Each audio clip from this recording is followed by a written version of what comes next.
Hello, everyone, and welcome. You have chosen the SCS City Sports Podcast, your destination for local sports news, be it high school, be it professional, or whether you just want to listen to us ramble on about professional wrestling or old Seinfeld quotes or crazy movies that we all like. Welcome to the SCS City Sports Podcast, brought to you by the fine folks at Gary Thacker Insurance over at 2382 Battlefield Parkway. You can reach them at 706-866-8283. Also, the Chattanooga Flower Market, 8016 East Brainerd Road, 423-899-2440. Phil's Primetime Pizza down in beautiful Chickamauga, Georgia, 122 Gordon Street. That's 706-375-4448. Our good friend Greg Payne, host of Restricted to the Dugout with Greg Payne and the Payne Mortgage Team. You can reach them at 423-645-9404 for all of your mortgage needs. And finally, Choo Choo Barbecue, who make it possible for us to bring you the scoreboard on Friday nights. The Choo Choo Barbecue of Chickamauga scoreboard. You can reach them at 12960 U.S. Highway 27 at 706-375-7675. And as Ringo Rob likes to say, you don't know Q until you know Choo Choo. We also want to say a special thank you to Matthew Mays and the good friends and members of Jupiter Coyote, one of our favorite bands, and they provide the music for the show. Those guys have always been great to us, and we hope you guys will reach out and try to check out their music as well. So sit back and relax and hold on, and we'll see where we get to. Like a blessing or a curse. And welcome everybody on this Wednesday afternoon, October the 5th, 2022, on a beautiful fall afternoon. Guys, I don't think we could have worked it up in a weather machine any more perfect on a day like today. Would like to be somewhere on a golf course right now following a little red golf ball around, but it is beautiful out there. Rusty, how about out there in Albuquerque, New Mexico, up in one of the hot air balloons? It's that type of day here in Chattanooga. Oh yeah. Now you frown as if you wouldn't do that. Anybody that knows me well knows that heights are not. I don't something love heights either. Yeah, no. Heights are not something that I do very well. Although I'm not going to sit here and say that I wouldn't at least give it a shot, because somebody could Shanghai you and put you in there. And take, that's going to say. I might be about 1,500. I might be put in there. You never know. I did see. It's funny that you said that. I guess it was maybe a week or so ago. They were having a hot air balloon type of festival, but this one was horror balloons, I think. And so all the hot air balloons, one of them was Freddy Krueger, and one of them was Jason Voorhees, and somebody had a Darth Vader one, but they were all famous villains and horror movie characters. Okay. They were really cool. Of those ones that he just threw out, and maybe some you can think of, Scott, which one would you have been standing in line to be a Darth part Vader. of? I was going to say Scott's Darth Vader all day. There's no question. So, Michael or Jason, I don't have a problem. I don't necessarily have a problem with heights as long as I'm in something that feels like it's secure. Like an elevator. Yeah, something like that is fine. I'm more scared of widths than I am heights. I've heard of that illness. I don't know exactly what it's the called. Old Stephen Wright joke. No, I ride roller coasters all the time. Now, some of these drop rides, when you're sitting up there 300 and 400 feet in the air and you're kind of on your own island because you really can't see around you, that's a little, okay. Scott, tragically, there's been some some deaths to those things. Yeah, we had one not too long ago, a young man up in Ohio. That's right. It broke free and he fell out, and I think I've been on that ride. What? That if I'm thinking it's the same one, I think I've actually been on that one. But they have laws. You can't even wear flip-flops. Did you hear what this happened? Now, this is, honestly, this happened at the Oklahoma State Fair. I heard about this the other day. This one lady and her family were waiting to ride some ride at the Oklahoma State Fair. I don't know what it was. I don't know if it was a roller coaster, if it was a drop ride, or what kind of ride it was. She said they're sitting there talking, and all of a sudden, she gets hit in the head with a cell phone. I did hear that. And it was like somebody had just shot it out of a cannon. Of course it was, especially if it came from way up. That's what happened. It fell, either fell out of somebody's pocket or somebody was trying to videotape. So wonder it didn't knock her out. Well, it did knock her out. It cut her head open real bad. She went to the hospital, lacerations, concussions, and I never heard any update on her condition, but they said she was still up there a few hours later with like serious brain trauma. Well, okay. I mean, and I heard that And the same cell phone story. had shattered. And somebody said that's like a rock hitting her in the head. Oh, yeah. I mean, because it Yeah. came out of nowhere and it came in with a high velocity. Yeah, those type of rides, and we see those rides and those things they call down around the beach, the slingshots and all that. No, sir, I'm not interested. No, I've never been interested in I those had vertigo once. That would just bring it all back. because some of those are just like There is. It only takes one accident to prove that they're not trustworthy. and even the best amusement parks will have accidents from time to time. Things happen. One of my favorite all-time roller coasters up in Cedar Point, Sandusky, it's Top Thrill Dragster. in there. They are shutting it down. They're tearing it down because about a year or two ago, a piece of metal came off the top of it and hit somebody in line. And I guess they've just decided it's not worth it to get it repaired. It's 20-something years old now, and it's, but we're talking a height of 400 some odd feet, 420 feet, coming down and hitting somebody in the head and nearly killing them. Well, so this has been probably 25 plus years ago, maybe more than that. I'm at Universal Studios. In the middle of Universal, there's this big pond where they shoot some action scenes on boats and stuff. The same day I was there, didn't witness it until I got home and heard the news. One of the explosions that they fired off actually left the park and landed out there in the parking lot, damaging the car. Oh wow! So even the big boys like Disney and them that kind of know what they're doing with big budgets. Well, you're still something can go wrong. I mean, I was gonna say you're still. Explosives are an inexact medium. yeah, I mean, yeah, you can have a general idea what's going to happen, but you can't control whether you've got a misfire or anything like that. I mean, you can be skilled all day long at dealing with that stuff, but there's still the occasional. I mean, you're dealing with something made of friggin' gunpowder. I mean, Well, physics are not an exact yeah, I mean, science. no, they are not, and that's the last few years, really, the last 10 or 15 years you take, and Scott being the coaster guy that Scott is, roller coasters and probably go back a little further, probably say the last 20 to 25 years, roller coasters have gotten so much more extreme, and everything is the quest to make it bigger, higher, faster, the whole thing. And you look at, I mean, remember a few years ago, there was the kid that his hat blew off and got inside the fence at Six Flags? Yeah, Six Flags in Atlanta. One of the Batman Jumped two fences restricted area, keep out. to get his hat, and the Batman coaster went over, and somebody they decapitated him. Somebody's head goodness. dangling and decapitated the guy Oh, my goodness. going to get a hat. I mean, it's this. You can be the best at everything that you do in every aspect when it comes to all that, but you still cannot control human nature. And for every person that gets on that ride and doesn't have keys in their pocket, doesn't have a cell phone in their pocket, does everything that they're supposed to do, there's always going to be that one guy. Nobody will know. I'll just zip my pocket up. Yeah.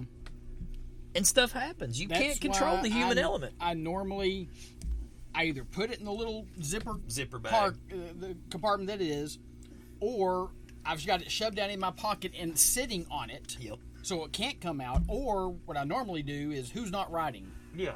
Here, hold this. Yeah, we try to do Hold that. my hat, hold my keys, hold my wallet, hold my phone, because I don't want to fall out. In Ohio, it's a rule. It's a state law that you can't drop things from a certain height. Right. So that's why on these, I'll never forget, on this drop ride, first time I was up there, this is, like I said, 20-something years ago, this kid was on the ride, and he was in line, he had his arm in a cast.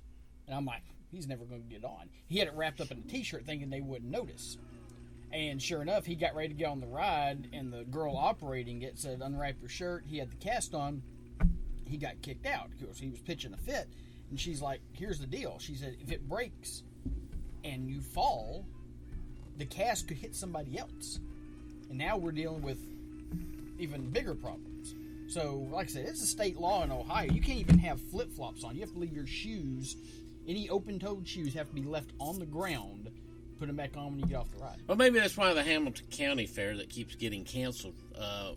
maybe that's why they've gotten away from those vicious high speed rides out there. If you want to ride the donkey, fine. Here, we'll walk you around. The thought of something that, when you go to those county fairs and stuff, and you realize that some of those really, really, really dangerous ones, and how much have they been inspected and were literally hauled there on trailer, and put together by some dude named Lefty that's only got like 2 fingers on one hand.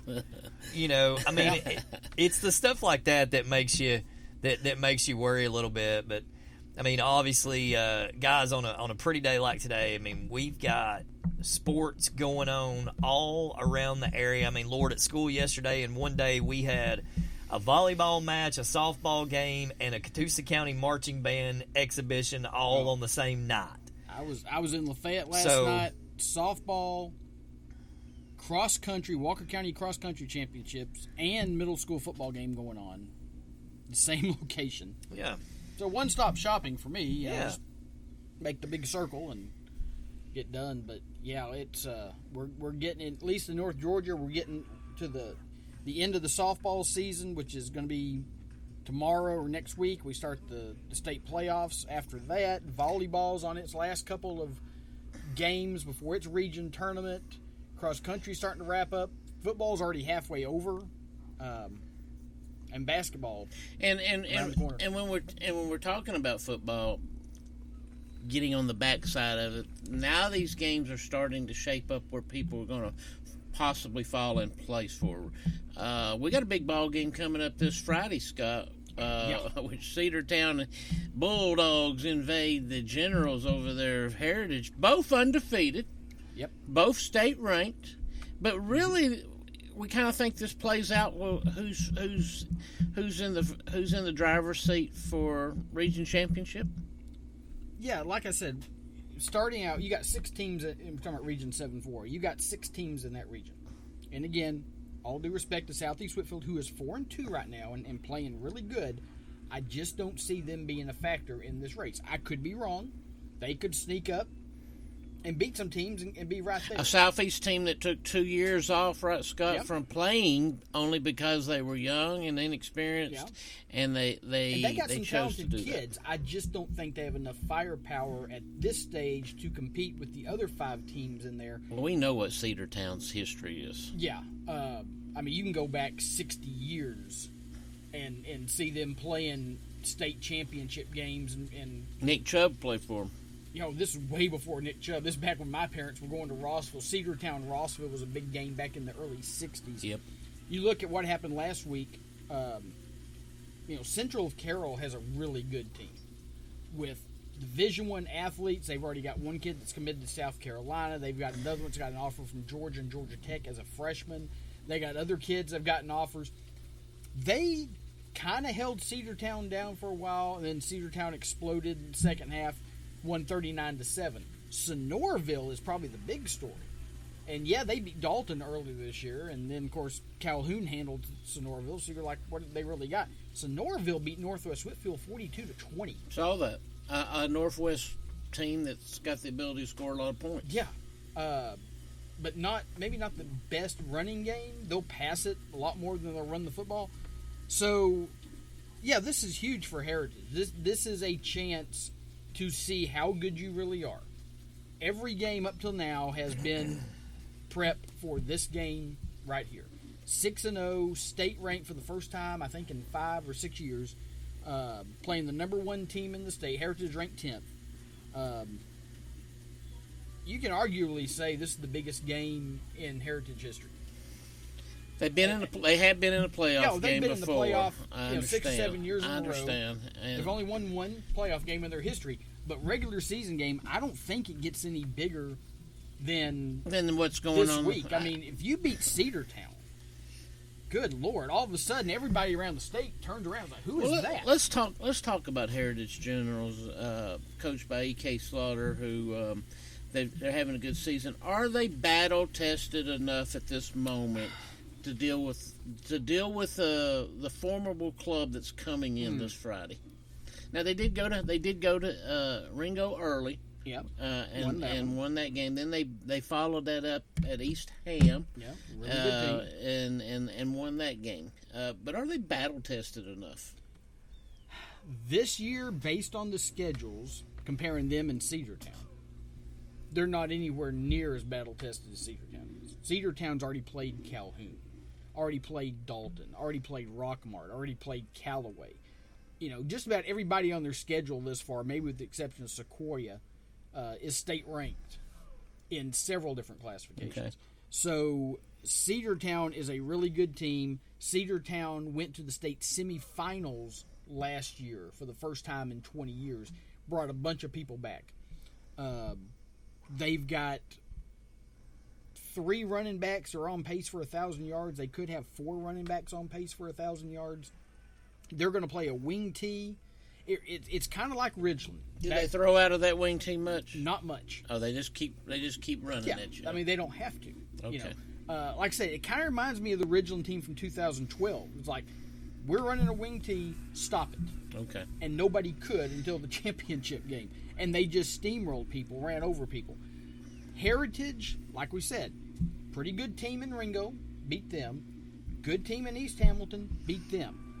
After that, maybe not as LFO tested is as playing they need better. to be. LFO has gotten better, still with a losing record. Ridgeland still is looking for their first win. Southeast Whitfield at 4-2 is the only other team with a winning record that Heritage has beat. But you said something a moment ago that the Bulldogs have. And then I think they played Chattanooga Prep and somebody else. So. Have played just about everybody on their schedule that is state ranked. A lot of them. So they're playing a lot of formidable foes there. Well, okay. Well, anyway, we're excited. It's our game of the week. At the same time,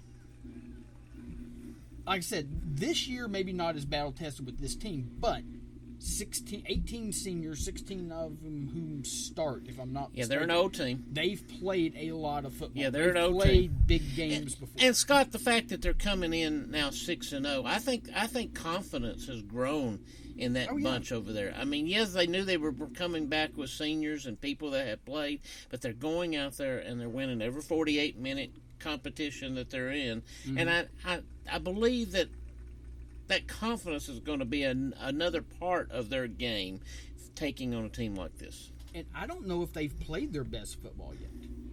There were some things last week. I was at the Southeast Whitfield game last Thursday. They moved it up. And, there was things that I saw right offhand that needed to be cleaned up. Well, and I saw that early, too, with them. But at the same time, just in speaking with Ted Gatewood a few weeks ago after facing a Ray County team, it's not as common to see a wing T team. No. You might run into one a year. Mm-hmm. And so you got to kind of get used to what that's about and how to defend that. You say they don't throw the ball much, chances are they'll stack the box and see if you can get hat on hat more so than theirs. And they're going to have to slow down the running game. I mean, that's the key. Are those proficient backs?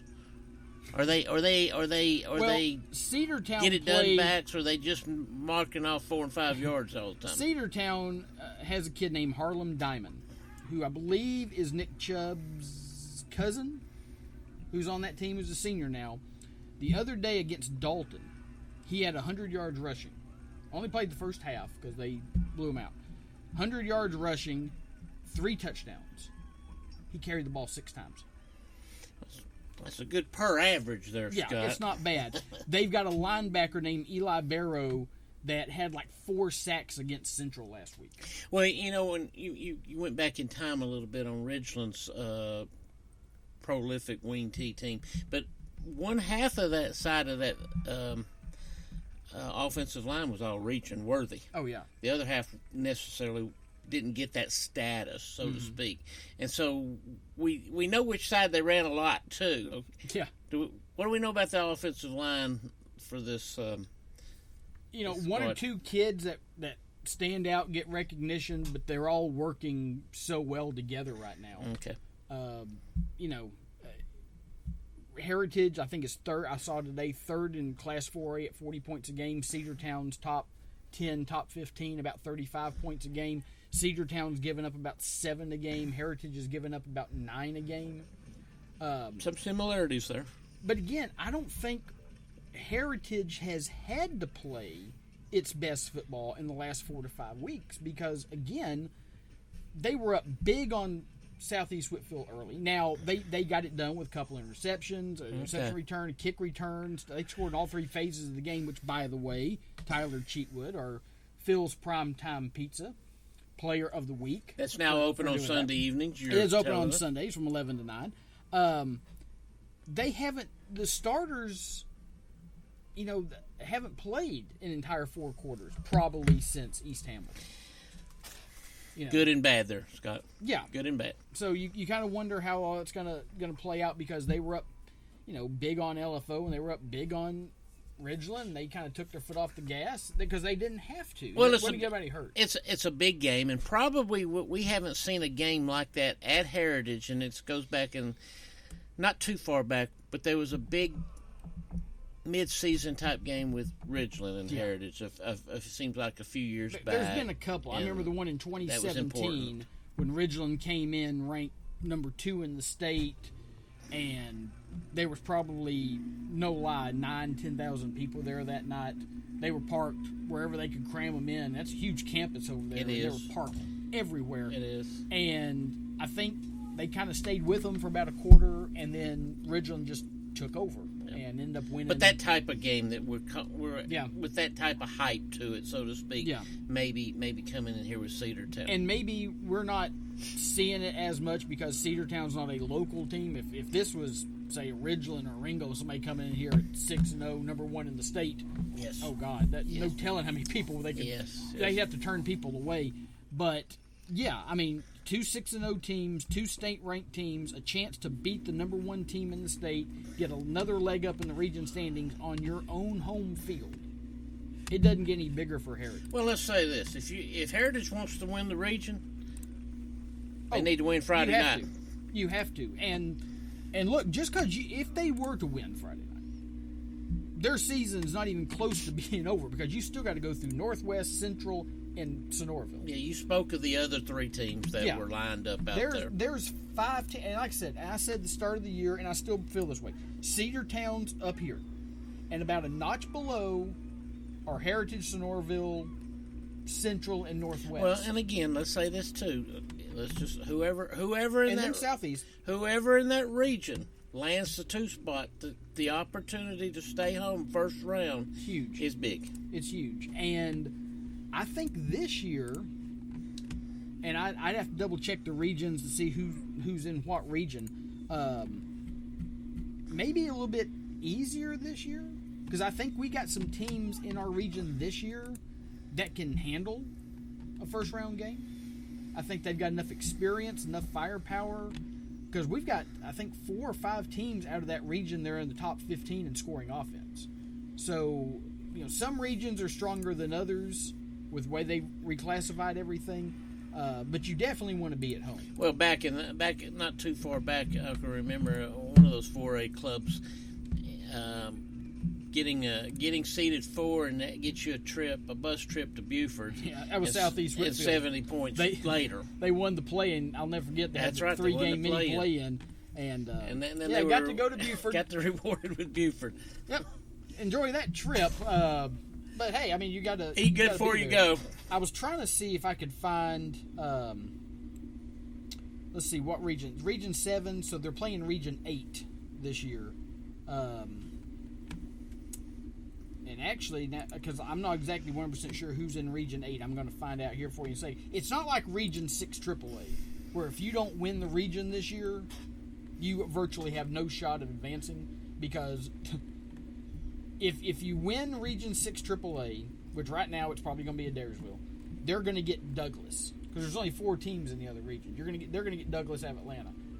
The other 3 teams in Region 5 are Sandy Creek, Cedar Grove, and Carver, Atlanta, which at last check were ranked 1, 2, and 4 in the state. That's one of those, and we used to talk of that back in the day when Marist, Tucker, that lined up on a region. And how those regions are so much different. But listen, I know this one's over now, but me and the showstopper Nathan really experienced a big time ball game over on the river with the Red Raiders breaking the streak, Scott, breaking the streak. And just to finish this thought, we'll get to that. Region 8 this year, Cedar Shoals, which is a pretty good team. Cherokee Bluff, we've seen give people problems. I think Johnson Gainesville's having a good year. North Hall is a name people know. Madison County, North Oconee. North Hall did the one that just won a state baseball championship. Was it last year? Wrestling a couple years ago too. So it's not an easy region. You definitely would want to be at home because that's about a 3-hour trip. Headed east. Well, like I was saying, over on the river, they call it the Ridge to the River rivalry, and the Red Raiders need to be congratulated. They broke a streak of 6 in a row. Mm-hmm. It was pure pandemonium over there, as I spoke out in one of my conversations with one of the stars, because they invaded that field heavily and celebrated very loudly in a game that was important to them. But there again, with any luck, those two will meet again, and I'd love to see them meet in for a state championship. But I think what's got to take place there, Baylor's got to go up there and handle their business with NBA and get them off of that side of the bracket. And Baylor's going to be tested Friday night. Who's coming to Prince town? Avenue Christian. I saw that, but I didn't know who that was. Now, Prince Avenue Christian's a single A team, or they were a single A team. Now they could be 2A or 3A for all I know, because I know they shuffled everything around. But they used to be a single A team in Georgia, private school. And right now, this is the school where Brock Vandergrift, that signed with Georgia last year, he attended this school. The quarterback is one of the top prospects in the country. They got 3 or 4 kids. They're out of the Oconee County area, close to Watkinsville, close to Athens. They've got 3 or 4 kids this year that are Division I talent. Bailey Stockton, who was at Rabun County with his brother Gunner, was the quarterback that signed with Georgia. And I think he transferred. Now he's at Prince Avenue Christian, and they're putting up tons of points. They got some players for being a small school. I don't know if that schedule was made last year or when the new coach came in, Coach Kimry, he had to round that kind of addition to that schedule late. I don't know how that came about. I mean, Baylor should win, but it's not going to be easy. And then McCauley's got, who was it? Somebody out of Virginia. Life Christian Academy out of Virginia. So it's, Well, it's a good ball game, and hope to see them again. I'd love to see them again, just as all of Chattanooga, I hope, would feel the same way, in a state championship down at Finley Stadium. But they got to get on the opposite brackets. We keep predicting it. They got to get on opposite brackets, and I think what's got to take place is Baylor's got to go up there and beat NBA so that they can cause that event to take place. Tell you what, while we're got a minute, let's just run down the schedule. This is for this week's game, starting with tomorrow night, Sweetwater and McMinn County. I think that's homecoming for the Cherokees. So that'll be on Thursday night. Then your Friday games in Tennessee, South Pittsburgh at Austin East. Mentioned Prince Avenue Christian coming down to play Baylor, coming up to play Baylor. Ooltewah at Bradley Central. Sequoias at Chattanooga Central. Meigs County at Copper Basin. Chattanooga Prep is at Ezell Harding. I'm going to go out and say Chattanooga Prep, the Sentinels get their first victory of the season next week, or this Friday night. Life Christian Academy at McCauley. Loudon at McMinn Central. Here's a team we haven't talked too much about, because they've had a few bad years in a row, but McMinn Central is really playing well right now. Well, they've always been the little sister to McMinn County up there. How many years I think McMinn County's open beating McMinn Central? Oh, it's been several. Many. It's been several. Practically all of them. But McMinn Central is playing well and has got a chance to possibly win that region. Sale Creek at Mount Juliet Christian. Howard at Notre Dame. East Ridge at Red Bank. Elizabethton at Ray County. God, does Ray County's schedule ever get anybody that can be considered an easy game? Kingston at Signal Mountain. Signal Mountain has had the worst luck this year. They've been in some tight games. some tight games have come back, and then lose one here, lose one there at the end. They're bound to break through. Here's a game that's going to be a lot of fun to watch. Knox Webb at Silverdale. Knox Webb's got, I know, at least one prospect, I believe a receiver, I think that Tennessee's after. So that'll be an interesting one. East Hamilton at Saudi Daisy, and Grundy County travels to Whitwell. Moving on to Georgia, Sequoia at Rome. Not the same Sequoia that's playing Chattanooga Central. It's a different Sequoia down around the Canton area. They're playing at Rome. Hiram is at Calhoun. Carterville at Cass. Woodland at Dalton. We've mentioned Cedartown at Heritage. Huge game in that region. Sonorville at Central Carroll is another huge game in the region. Southeast Whitfield at Northwest Whitfield. Here's a chance for the Raiders to step up and shock everybody and prove that they are a good football team and worthy of being up there in that conversation. Is because they beat Northwest Whitfield. All of a sudden, Northwest Whitfield's 0-2, and Southeast has an inside track to a playoff, which would be amazing coming off 2 years of not playing a region schedule. 6 AAA, Adairsville comes down to Ridgeland. Lafayette at Bremen. You know when the last time those two teams played? They've played twice. They're split 1-1. 1972. Go back another 30 years. Wow. 43 and 45 were the last time Lafayette. When gas was 5 cents for the Rambler to run down up and down. 5 cents. I don't even think they were known as the Ramblers back then. I think they were still technically the Mountain Bears at the time.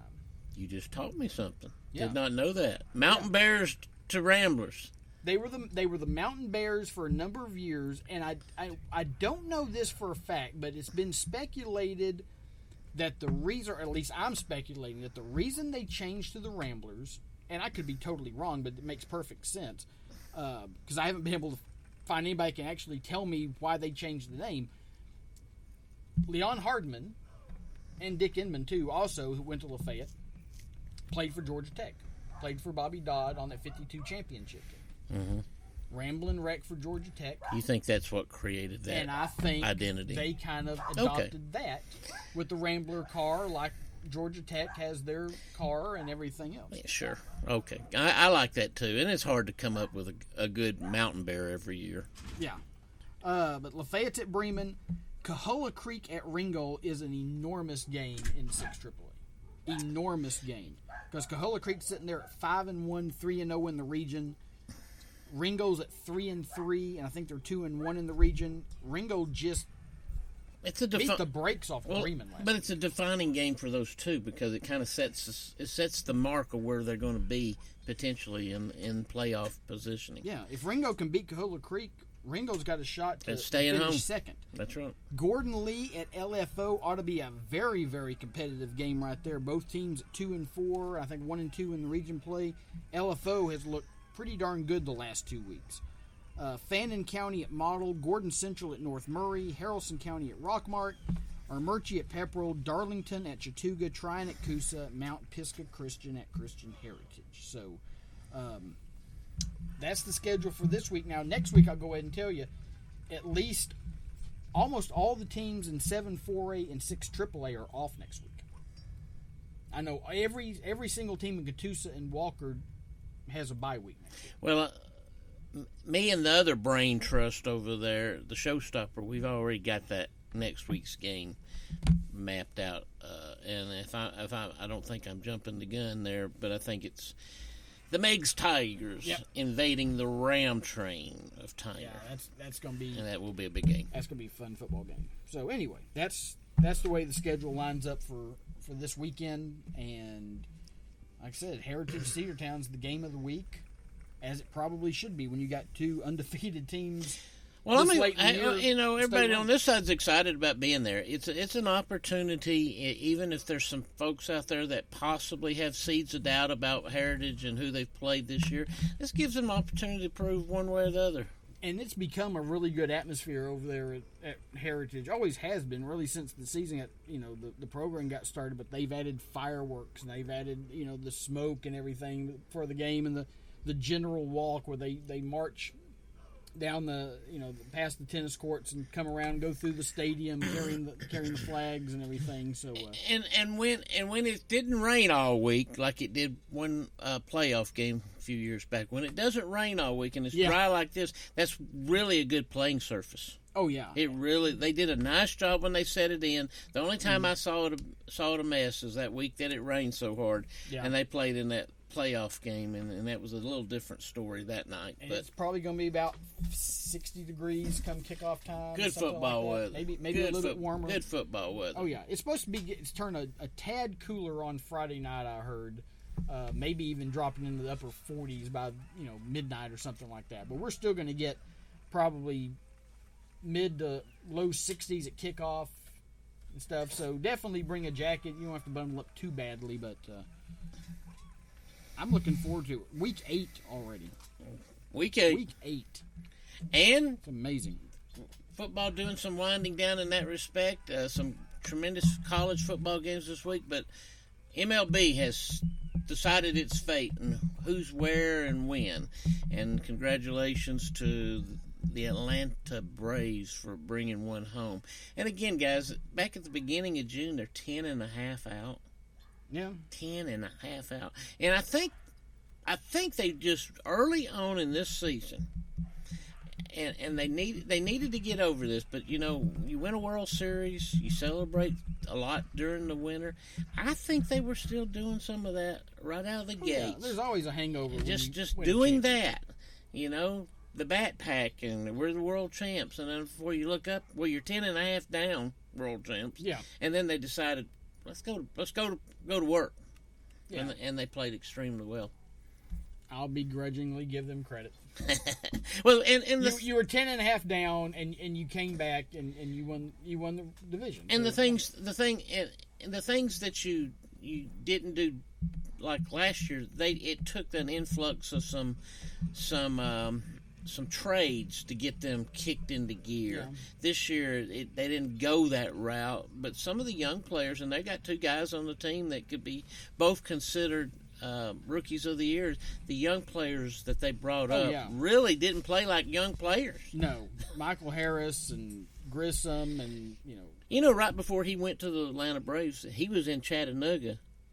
Oh yeah, the week before, I think, and GM came up here to watch him just one more time, I guess. But everybody, by all counts, said, this kid's going to be in the majors sooner than later. The pitcher, Striker, yeah, from Knoxville. Yeah, from Knoxville. Yeah. So they're playing well. Who they have in the first round? They get I just had it pulled Phillies? up a second ago. They get the winner of the Phillies and the Mets. No, Phillies and Cardinals. Cardinals, yeah, sorry, Phillies and Cardinals. And they've actually played both of those teams pretty well this year. The worst thing that could have took place, and it could have been by a game, is that had they not won that, they go out west, and that don't usually work real well for them. So they did what they needed to do to stay in the spot they wanted to stay in, because it looks like if they can win their series when whoever they get, then they're going to have to deal with out west. Anyway, the Dodgers are going to have home field advantage. I mean, they're 109 wins, something like that, something ridiculous. But we've seen this before, Scott, and the Braves were that team last year. Sometimes the team that's the best all year doesn't win a World Series. Who gets hot at the right time. It's in any sport. And particularly those years I used to talk about the Giants. The Giants weren't the best team, but they were the best team the last month of baseball, and they walk away with it. You got the hot pitcher, and he can carry him to the next round. It's like hockey. You got a hot goalie. Montreal, last year before, Carey Price all of a sudden gets resurrected, and he's got him in the Eastern Finals or whatever. It might have been the Stanley Cup Finals. Go back years ago. Remember the year that Patrick Waugh got hot for Montreal, and they won their first Stanley Cup in a bazillion years. Beat Gretzky and the Kings in the finals. 93. Yeah, I mean, You remember sometimes. that, right? Yeah, you Right. big hockey fan, Ringo. I was watching wrestling that night, my friend, so don't try to get my channel changed. Hockey season starts this weekend, by the way. Speaking of wrestling, since we got about 10 minutes or so before we're done, or For the bell or so, rings. for the bell rings. And I and I hate to give a free plug to another channel, but I don't really care. I mean, they ain't listening to us, so we'll give them a plug anyways. And that's Vice Network, and they have a new show on, and it's not a sponsor, but could be. Could be. Executive produced by The Rock and his ex-wife, Danny Garcia. Mm-hmm. And it's called Tales from the Territories. Rob and I talked about it a little bit, and Scott a little bit before we come on air. And what this show is for those of you out there, and the first person I thought of when I watched that show last night was David Stevens, because that's his kind of show. Oh, so last night was about the Memphis territory. Oh. So they took, and in a round table discussion, and I remember who the other person was, Rob, that I forgot to tell you earlier. So in a round table discussion, you had, and I'll go from least impressive to most. This is the clip I did see. Yes. Yeah. You had the Mouth of the South, Jimmy Hart, Dirty Dutch Mantell, Jerry the King Lawler, Jerry the King Lawler, and Jeff and Jerry Jarrett. Mm-hmm. And they talked about Memphis wrestling. They told funny stories. They told about pranks. They told about, Lawler saying, their goal a lot of times was to go out there and rile the crowd up into a dadgum riot, because then they knew they were doing what they were supposed to do. And they pretty much did. They talked about a guy that got his eye ripped out in the ring. Yeah. Jarrett talked about that. Yeah. Story. They talked about, there was an incident in the parking lot where Eddie Gilbert was supposed to run over Lawler but not hit him as hard, and he hit him way harder than he was supposed to. There was a lot of little things that they talked about, but they talked a lot about some names that would be familiar to Chattanooga. Names like Jackie Fargo and Tojo Yamamoto and guys like that. And not to take words out of your mouth, but the Chattanooga wrestling scene kind of was the baby sister to that. Absolutely. They kind of when they went to their bigger matches, they went out there. Well, they brought up Randy Macho Man Savage and the Poffo family, Angelo and Lanny. They brought all of them up. They talked about, and in watching the show, if you watch the opening, you can kind of get the feeling that you're going to see them talk about Stampede Wrestling in Canada. You're going to see World Class out of Texas. I assume Georgia Championship Wrestling. Gordon Soley. Oh, they did talk about Kamala last night. And do you know what his real name was before he was Kamala? I actually saw this. I remember what his real name is, but I'm trying to remember what I... His wrestling handle was Sugar Bear, but I can't remember what his... Yeah. It was like George Sugar Bear Andrews or something like that. But his first name was James. Yeah, but they made him... He eventually was turned into Kamala. Yeah. But they... It was really cool to hear them talk about just all of the... And for me, as a kid growing up, having my dad tell me stories about watching Jackie Fargo and Tojo and stuff like that, and then seeing old archive video footage of those guys, and then them talking about, like, when the strap comes down, somebody's getting their ass kicked, as they said, because they talked about Lawler, how he never pulled that strap down, but until he's ready to whoop somebody. Yeah, and the Memphis scene was legendary. Oh, absolutely, that was legendary, and we know it to be because it's kind of out in an arm's length. Mm-hmm. Also, the Georgia Championship Wrestling was tremendous. We've seen people that got their careers elevated, if not started there. Yeah. Certainly Dusty Rhodes and Ric Flair and all of them were elevated in the Georgia Road Warriors. And that came down from Mid-Atlantic. That's where Flair was to start with. Yeah. But Mid-South Coliseum, Memphis, they were getting in because David Stevenson actually has... And that would hold 15,000 people. Yeah, they were putting 10 to 12,000 people there on a Saturday night. They were doing the TV show, taping, that morning, playing it later, and then setting it up for the show. Well, that's what Chattanooga did. That's what Chattanooga did. Yeah, same formula. He's got a DVD he let me borrow one time called Memphis Heat, which is all about Memphis. And there was one story about Lawler. He first got started. He was actually doing caricatures and drawing and stuff, because Lawler's a great artist, if you guys didn't know that. And he was drawing stuff, and he was doing promos for the show, and he asked him if he could finally get in the ring. And I can't remember, he might have been 17, 18 years old, maybe even 19. And he told this story, I think this was on the DVD, talking about how he saw somebody get thrown through the ring ropes one time to the outside, and he thought that'd be great, So whoever he was wrestling, he asked the guy, during the match, can you, throw me through the ropes, The guy's like, are you serious? He's like, yeah, throw me through the ropes. He's like, okay. So he grabbed him by the back of the tights and slung him through the ropes. He said, so there's a sickening thud when I hit my head, and I woke up about an hour later in the back. He said, could hardly tell you what my name was. And he said, only thing I remember asking was, did it look good? Did it look good? And like, oh yeah, it looked great. Okay, perfect. Well, and some of the shows that's done like that about WWF, which went on, talks about how McMahon and company bought up all the territories. All those little programs that were so successful in that area, because it basically, let's put this whole thing under one umbrella. You miss something in that era. You talk about, I just watched The Dark Side of the Ring. I watch them all the time. Every time they come on, just about, if I'm sitting there and one of them's on, I'll stop and watch it. And I watched the one about World Class the other day, about the Von Erichs.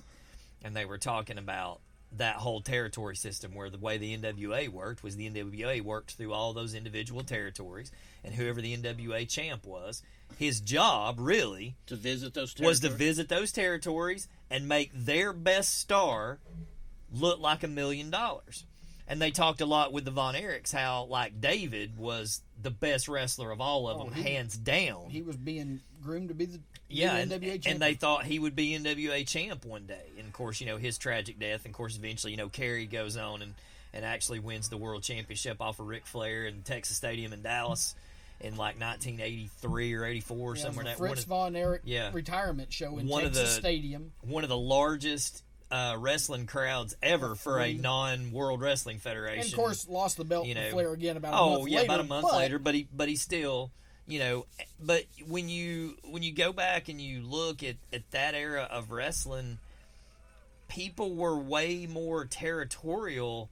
If you argued with your buddy that lived up north, well, your guy was, if you lived down here, you were a Dusty Rhodes guy, but the guy that lived up north, he might be a Bret Hart guy. Let me ask you a question, and this is only opinionated from both of you. And we know that Flair had the ability to go from territory to territory and be that star. Yeah. But how did you think maybe they picked Flair at that time in his career to be that guy that roams from territory to territory? I think because that guy's got to go into that spot.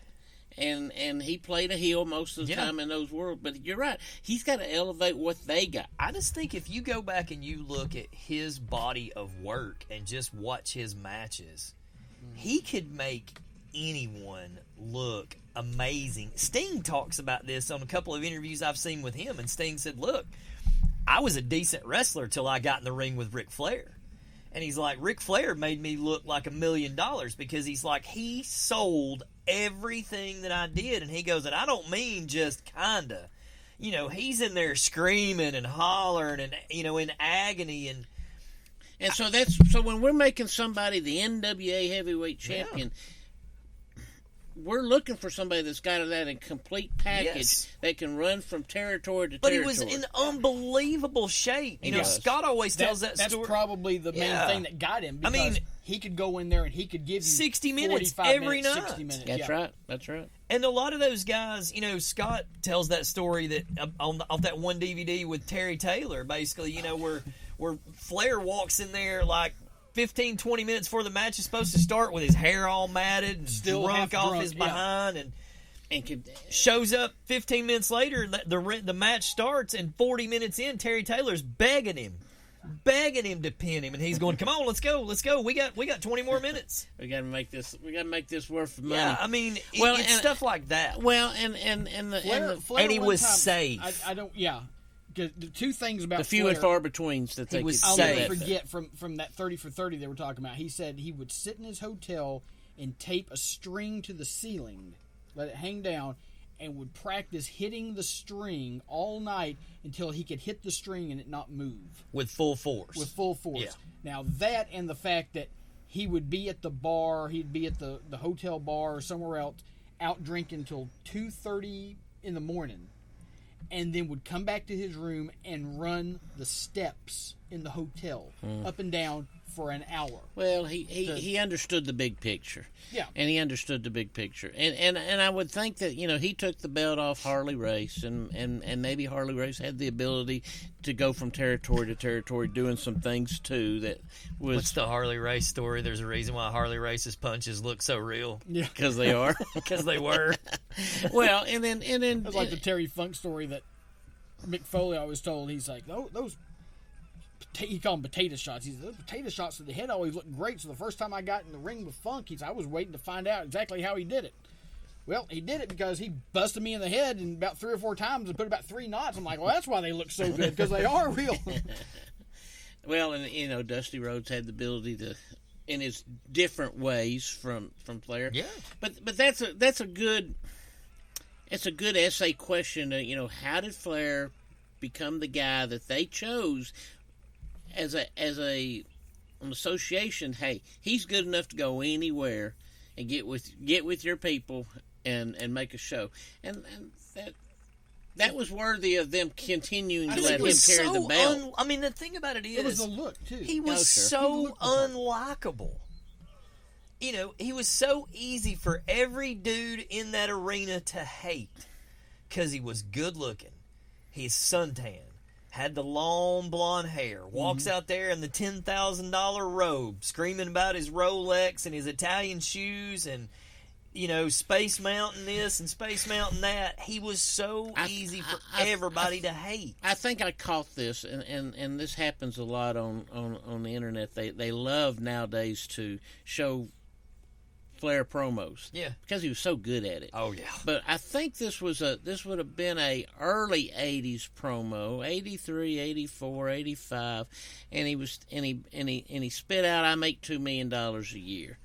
I make more money than and $2 million back then would have been a lot. Oh, it's a shame that he was trying to spend $3 million of it. Yeah.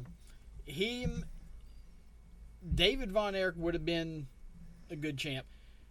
I think they were thinking the same thing. Magnum TA would have. You took the words out of my mouth there. Would have taken the mantle. Had he not had the wreck, Magnum TA would have been. And then, of course, he just sort of, when Magnum got hurt, they just, when Sting came in, they, everybody gravitated towards Sting, and then, Flair dropped the belt to Sting eventually, and Sting's always credited him with when that, they tried, you look over the years, they tried Luger a few times, but Luger just didn't have the personality to be the champ because he couldn't talk. Luger was always a much better heel than he ever was a face because he was such a terrible talker. If you make him a heel, you can put him with a James J. Dillon or somebody like that. I mean, Scott's right. I mean, Magnum TA don't get hurt.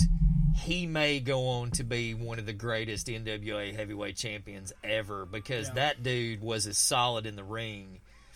I mean, that belly-to-belly suplex, by today's standards wasn't much, but back in those days, I mean, he threw that with authority. And the only person that comes to real mind of that era, guys, that could take the mic and run with it and entertain people was Dusty.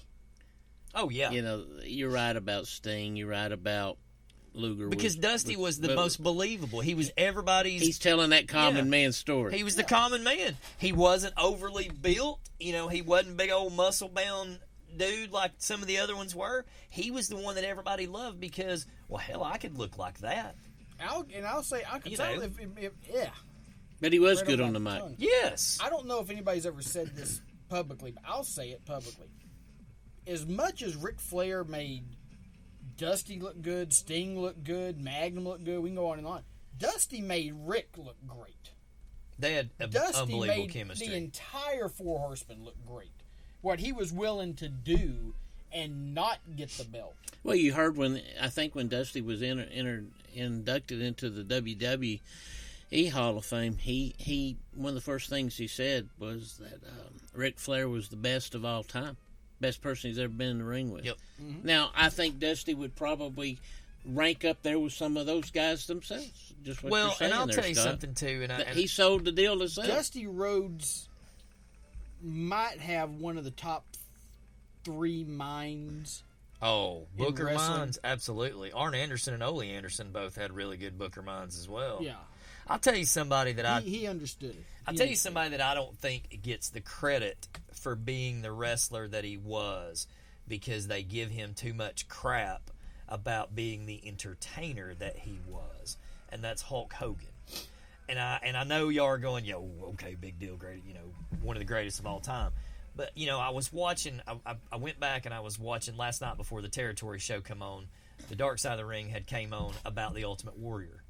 And they were talking about the fact that the only person that Hulk Hogan took a clean pinfall to in that entire 80s and early 90s era was the Ultimate Warrior right in the middle of the ring at WrestleMania. Mm-hmm. And they said, then you go back and you look at how terrible a wrestler that the Ultimate Warrior was. And Hulk Hogan made him look. And then you look at other guys. Well, Hogan, we've been critical talking about how few wrestling moves Hogan had.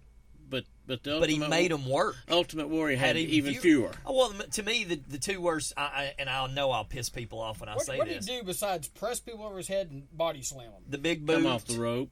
The big boot, the clothesline off the rope. No, I'm talking about Warrior. Oh, the Warrior, yeah. Bounce off the ropes. Running clothesline. Just run around, act crazy, and do something. Shake the ring ropes. Shows off your strength. I mean, in my opinion, the two worst wrestlers of the modern era are the Ultimate Warrior and Goldberg. Plain and simple. And the evidence backs it up, and neither of them, to this day, I will argue till I'm blue in the face, that neither one of them appreciated the business or the opportunity that they had been given within that business. Because for all the disrespect that people talk about with the Ultimate Warrior, and don't get me wrong, he was a piece of garbage.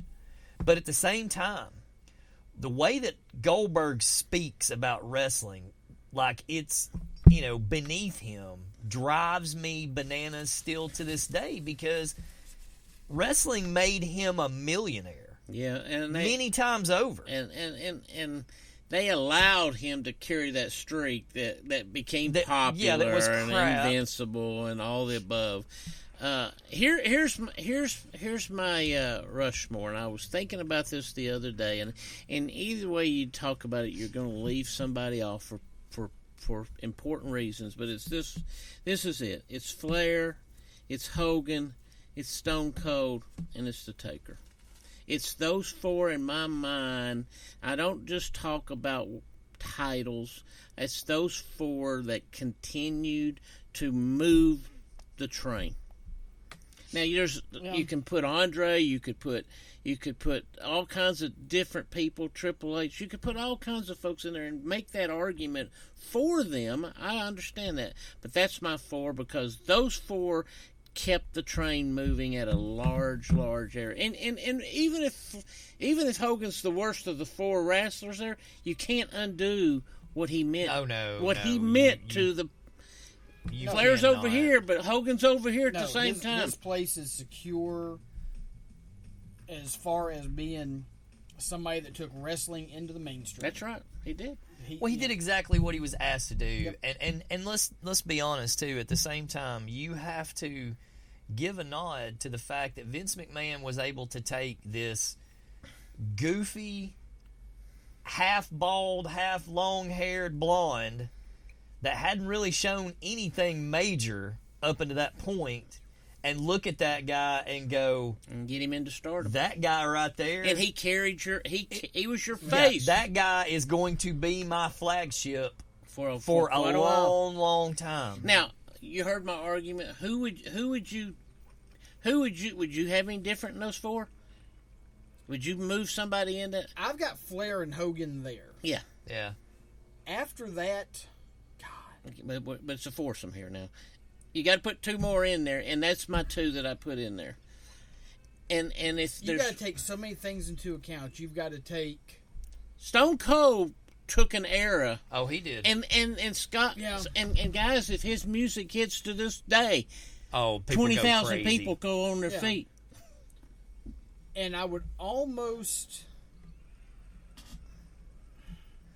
I want to put The Rock in there with him, but I think you're right. I think when it comes down to it, you could argue that Stone Cold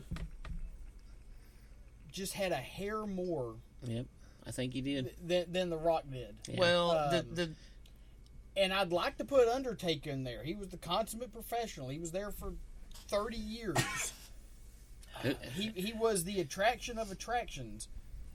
Who do you move out? You could like talk about Bruno Sammartino, what really he meant. I thought. Well, you could talk Andre, about, what he meant. You could talk about guys like Pedro Morales, and you could bring up guys like Luthez, and they meant a lot, but I don't know that they. But at the time that they did, I mean, Bruno Sammartino. Bruno's a name that it's hard Vern Gagne. to I mean, burn that name. there's names. Harley Killer Kowalski, Race. Harley Race. I mean, there's names. To me, it's hard to just when you talk about all of professional wrestling to just do, because you have the pre-WWE takeover of everything, and then you have the post takeover, and if you go, and I realize I'm leaving the pre out. Yeah. I realize that. I mean, because that's the thing is, I mean, if you This is tough. if you just took the old NWA era, I mean, and don't take the WWE guys out, you've got an entirely different foursome. But I'll tell you one thing: Ric Flair's on both of those. Yes, he is. Yes, Okay, I've got my 4. Yes, he is, and you would. I don't think you can undo what Hogan. Oh no, did. you cannot. You can't do Absolutely, what he did. you cannot. And Stone Cold's didn't go as long, but I think it's. But it shines so bright. I think it's as big as what they did in lesser time. And then the Taker, it just went on and it never failed for him. There's an argument for Chris Jericho. There's an argument for. I mean, another dozen guys. I mean, that's the thing. There's an argument for Chris Jericho. There's an argument for The Rock. There's an argument for Bret the Hitman Hart. Bret Hart carried the WWE in a few years when nobody else wanted to. When everybody else was jumping ship and going south, he carried that company on his shoulders. I think to answer your argument there, you said a few years. Right, that's what I'm saying. I mean, and that's my problem with The Rock. It wasn't long enough, and I don't fault him for that. Well, Stone Cold wasn't that long. Right. I mean, if you think about it, not as long because of the injury. Here's another one. John Cena. John Cena. They put the belt on him 16 plus times. That's one to me that is I mean, okay, so if you're going on a body of work, and we gotta wrap this up here in a second, but if you're going I'll give you my 4.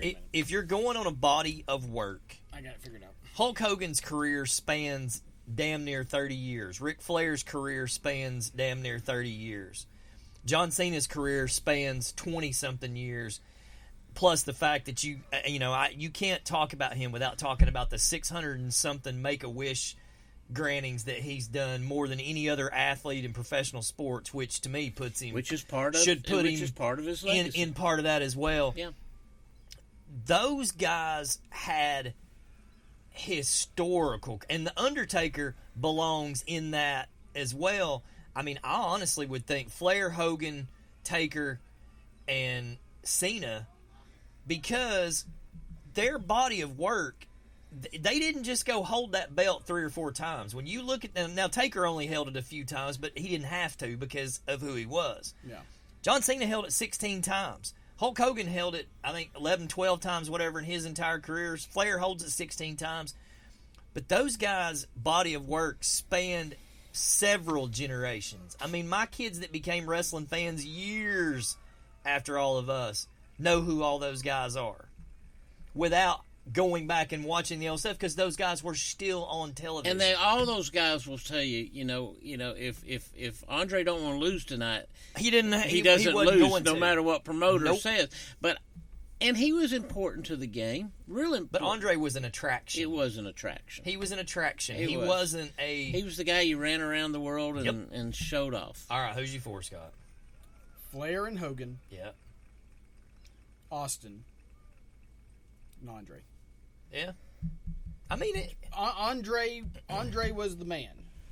Andre was the guy that sold out shows wherever he went. absolutely. And he's the one that gave it to Hogan to take and run. He passed the torch to Hogan. Somebody had to. He did what he was supposed to, but you know, that big, that strong. I mean, his place is secure.